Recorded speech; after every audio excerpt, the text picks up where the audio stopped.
Student দেখো আজকে একটা প্রুফ নিয়ে এসেছি tan theta plus tan phi equal to x, cot theta plus cot phi equal to y, proof cot theta plus phi equal to 1/x minus 1/y। তো দেখো এটাকে আমরা কীভাবে প্রুফ করি। সবার প্রথম এই যে 2 নম্বরটা রয়েছে, এই 2 নম্বরটা দিয়ে আমরা একটু কাজ করে নিই।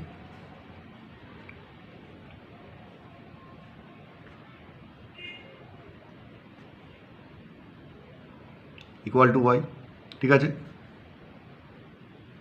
তাহলে কট থিটা মানে 1/tan থিটা, কট ফাই মানে 1/tan phi equal to y, ঠিক আছে। প্লেন এলসিএম, তাহলে ট্যান থিটা মিলে গেল ট্যান ফাই, ট্যান ফাই মিলে গেল tan theta equal to y, ঠিক আছে। এখন দেখো এই যে tan phi plus tan theta, দেখো 1 নম্বর ইকুয়েশনে রয়েছে tan theta plus tan phi equal to x. তাহলে আমি কি করছি, এইটাকে রিপ্লেস করে এক্স বসিয়ে দিচ্ছি।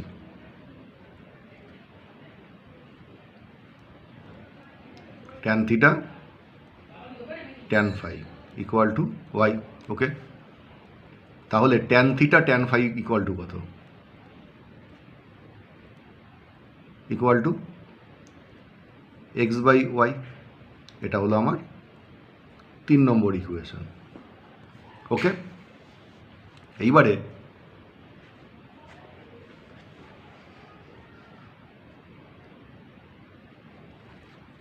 আমাদের যে প্রুফ করতে দিয়েছিল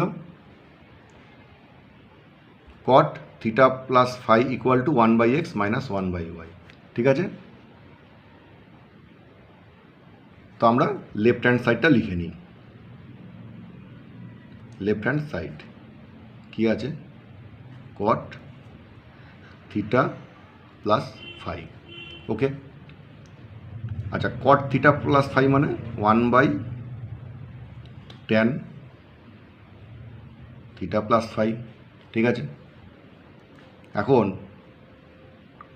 tan a plus B, tan a plus B formula কী হবে? তাহলে tan theta plus tan phi by 1 minus tan theta tan phi, ঠিক আছে। দেখো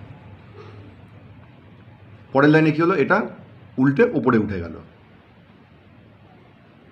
তাহলে 1 minus tan theta tan phi ওপরে উঠে গেল, নিচে এটা থেকে গেল tan theta plus tan phi, ওকে।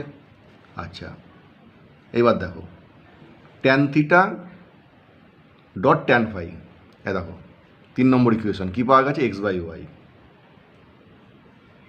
আর tan theta plus tan phi এটা মানে কি আছে, দেখো পড়ে আছে tan theta plus tan phi equal to x.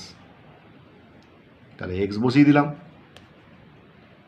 তাহলে এবার ভেঙে ফেলি, তার মানে এটা হলো 1/x মাইনাস x/yx, ঠিক আছে।